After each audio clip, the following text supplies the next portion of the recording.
Praise the lord. ఈరోజు చాలామంది యవనస్తులు వారి యొక్క జీవితాలలో వారు తీసుకునేటువంటి నిర్ణయాల వలన చాలా భయంకరమైనటువంటి దుర్భర పరిస్థితుల్లోనికి వెళ్ళిపోతా ఉన్నారు. ఒక మాటలో చెప్పాలంటే ఒక ఆయన చెప్పినటువంటి మాట, మన నిర్ణయాలు మన జీవితాల్ని ప్రభావితం చేశాయి అనేటువంటి ఒక కొటేషన్ని మనం చాలాసార్లు వింటాం. అయితే ఈరోజు ప్రాముఖ్యంగా యువత గుర్తుపెట్టుకోవాల్సినటువంటి సూత్రాల్ని నేను మీ ముందు ఉంచాలని ఆశపడతా ఉన్నాను.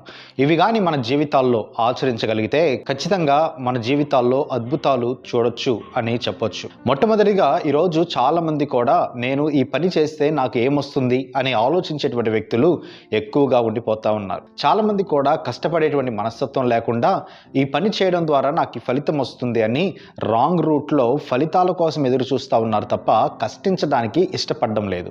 అందుకనే మొట్టమొదటిగా మనం నేర్చుకోవాల్సినటువంటి మౌలిక సూత్రం ఫలితాలపైన కాదు, ప్రయత్నాలపైన దృష్టి పెట్టాల్సినటువంటి అవసరం ఉంది. అవును, ఈరోజు మనం కానీ కష్టపడేటువంటి మనస్తత్వాన్ని నేర్చుకోగలిగితే, అంటే మనం చేసేటువంటి పని ఏదైతే ఉందో దాని మీద ప్రయత్న లోపం లేకుండా కష్టపడి ముందుకు సాగుతూ ఉంటే ఖచ్చితంగా ఈరోజు కాకపోయినా రేపైనా ఫలితం అనేటువంటిది రాకుండా ఆగదు. అందుకనే ప్రాముఖ్యంగా చేసేటువంటి ప్రయత్నం మీద ఎక్కువగా దృష్టి పెట్టాలి తప్ప ఫలితాలపైన దృష్టి పెట్టడం వలన ఎటువంటి ఉపయోగం కూడా లేనే లేదు. అందుకనే మొట్టమొదటిగా మనం నేర్చుకోవాల్సినటువంటి పాఠం ఫలితాల కంటే కూడా ప్రయత్నాల మీద ఎక్కువగా దృష్టిని పెడదాం. ఇక రెండవదిగా మనకందరికీ తెలిసినటువంటి ఒక మాట, ఆత్మస్తుతి పరనింద. ఈరోజు లోకంలో చాలామంది చేసేటువంటి పని అదే కదా. వారి హృదయంలో వారు చేసేటువంటిది రైట్ అనుకుంటారు, అవతలోడు చేసేటువంటిది తప్పు అనుకుంటారు. కానీ ప్రాముఖ్యంగా సక్సెస్ మన జీవితాల్లో పొందుకోవాలి అంటే ముందుగా ఇతరులను క్షమించేటువంటి మనస్తత్వం పెంచుకోవాలి. ఎప్పుడైతే ఇతరులను క్షమించుకుంటామో మన జీవితాల్లో చాలా ప్రశాంతత వస్తుంది. దానికంటే ముందుగా ఇతరులను క్షమించడం మాత్రమే కాదు, మనం ఒకవేళ తప్పు చేసినప్పుడు మనల్ని మనం క్షమించుకోకుండా వ్యక్తిగతంగా మనల్ని మనం సద్విమర్శ చేసుకోవాల్సినటువంటి అవసరం కూడా ఉంది. అంటే ఈ తప్పు నేను ఎందుకు చేశాను, భవిష్యత్తులో ఈ తప్పు చేయకుండా ఉండాలంటే నేనేం చేయాలి, ఎటువంటి మార్గాన్ని ఎన్నుకోవడం వలన ఈ తప్పుల్లో నుండి నేను బయటపడవచ్చు అనేటువంటి కొన్ని ఆలోచనల్ని, ఎక్సర్సైజెస్ని మనం కానీ చేయగలిగితే ఖచ్చితంగా మనం సక్సెస్ అవ్వగలం. ఇక మూడవదిగా మనమందరం ఒకసారి ఆలోచించాల్సినటువంటి విషయం, మనమందరం కూడా ఈ లోకంలో ఏదో ఒకటి నేర్చుకోవాల్సిందే. బ్యాడ్ ఫ్రెండ్స్ దగ్గరికి వెళ్తే బ్యాడ్ హ్యాబిట్స్ నేర్చుకుంటాం, గుడ్ ఫ్రెండ్స్ దగ్గరికి వెళ్తే గుడ్ హ్యాబిట్స్ నేర్చుకుంటాం. అయితే వాటికన్నిటికంటే ప్రాముఖ్యంగా what is the best friend in this world అని ఒక ఆయన అడిగితే ఆయన చెప్పేటువంటి ఒకే ఒక మాట, the book is the best friend in our lifes.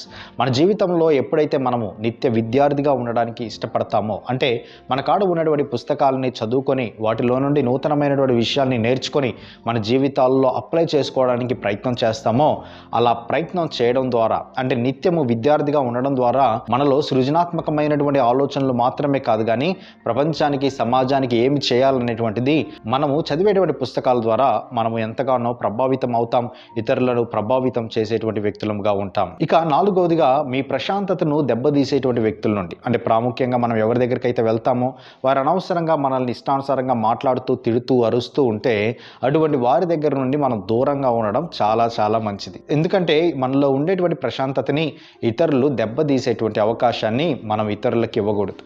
కారణం ఏంటి అంటే ప్రాముఖ్యంగా వ్యక్తిగతంగా మన జీవితంలో మనం కలిసేటువంటి ప్రతి వ్యక్తి కూడా మనల్ని మంచిగా యాక్సెప్ట్ చేసేటువంటి వ్యక్తి అయి ఉండాలి.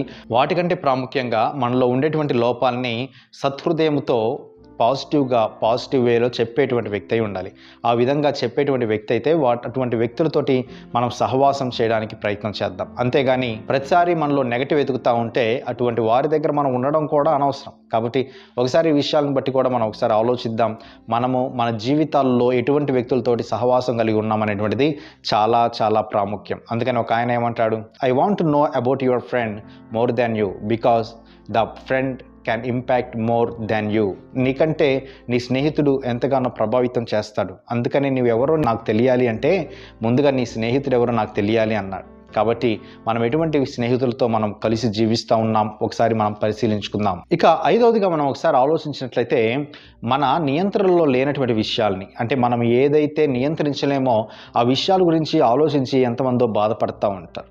చాలామంది మరణం ఎప్పుడు వస్తుందో అని భయపడతారు, కానీ అది వచ్చినప్పుడు ఎవరూ ఆపలేం. అదేవిధంగా ఏ కులంలో పుట్టాలి, నేను ఈ కులంలో ఎందుకు పుట్టాను, ఇటువంటి తల్లిదండ్రులకి ఎందుకు పుట్టాను అనేటువంటి దిగులు, బాధ ఉంటుంది. కొన్నిసార్లు తల్లిదండ్రులు లేనటువంటి వారు కూడా నాకు తల్లిదండ్రులు లేరు, నా పరిస్థితి ఏందని దిగులు, బాధ చెందేటువంటి వ్యక్తులు కూడా ఉంటారు. అయితే ఒకసారి ఈ విషయాలు మనం ఆలోచిస్తూ ఉన్నప్పుడు అవన్నీ మన నియంత్రణలో లేవు. ఈ జీవితంలో మనకి అన్ని పరిస్థితులు కూడా మన నియంత్రణలో ఉండవు. మన నియంత్రణలో ఉండనటువంటి వాడి గురించి మనం ఆలోచించాల్సినటువంటి అవసరం లేదు.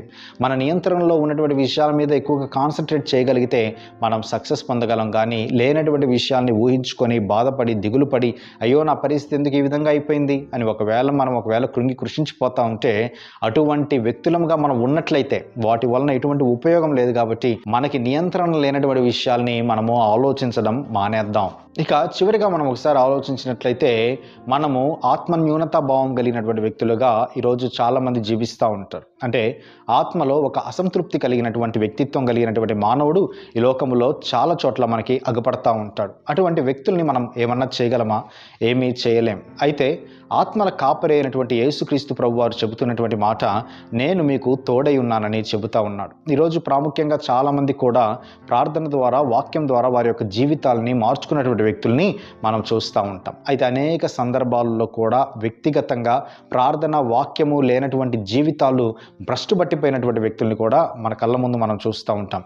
అందుకనే ఒకసారి మనం ఆలోచించాల్సినటువంటి అతి ప్రాముఖ్యమైనటువంటి విషయం ఏంటంటే, మన హృదయంలో ఏదైతే ఒక ఆత్మీయమైనటువంటి దుఃఖము, వేదన మన జీవితాల్లో కలుగుతూ ఉందో అటువంటి పరిస్థితులు ఒకవేళ మన జీవితంలో ఎదురైతే ఖచ్చితంగా మన ఆత్మకి కాపరి అయినటువంటి దేవుడి గురించి మనం ఆలోచించాల్సినటువంటి అవసరం ఉంది. ఇదేదో వృద్ధాప్యంలోనో లేకపోతే మడి దశలోనో మన జీవితాలని దేవుడికి సమర్పించుకొని ఏదో చేద్దాం అనుకుంటాం, కానీ వాటి వలన ఉపయోగం లేదు. యవన ప్రాయంలో మన జీవితాలని కానీ దేవునికి సమర్పించి మనం ప్రభు కోసం నిలబడి ఆశ్చర్య కార్యములు చేయగలిగితే ఖచ్చితంగా మన దేవుడు మనతో పాటు ఉండి సహాయము చేసేటువంటి దేవుడు. అంత మాత్రమే కాదు, ఈ లోకములో ఎవరు ఇవ్వలేనటువంటి శాశ్వతమైనటువంటి సంతోషాన్ని, సమాధానాన్ని, సమృద్ధిని ఆయన మనకి అనుగ్రహించి అన్ని వేళలా తోడు ఉండడానికి ఆయన మనకి సిద్ధంగా ఉన్నాడు. అందుకనే రక్షకుడైనటువంటి యేసుక్రీస్తు ప్రభువాన్ని మన హృదయంలో చేర్చుకుందాం, మన జీవితాలని మార్చుకుందాం. ఆయన ప్రేమని లోకములో మనం జీవించగానే ఆయన ప్రేమని రుచి చూద్దాం. కాబట్టి ఈ 6 విషయాల్ని యవన ప్రాయంలో ఉన్నటువంటి మనమందరం కూడా ఖచ్చితంగా తెలుసుకోవాల్సినటువంటి అవసరం ఉంది. క్రీస్తు సైనికులముగా మనం ఈ లోకంలో బ్రతకాల్సినటువంటి అవసరం ఉంది. ఈ లోకంలో ఉన్నటువంటి ఒత్తిళ్ళు, ఈ లోకంలో ఉన్నటువంటి కష్టాలు, బాధలు, కన్నీళ్లు వినేటువంటి ఒక దేవుడు మనతో ఉన్నాడు. ఆయన గురించి మనం ఆలోచిద్దాం. ఉన్నతమైనటువంటి స్థితిలో మన జీవితాల్ని మనం మలుచుకుందాం. Wish you all the best. God bless you.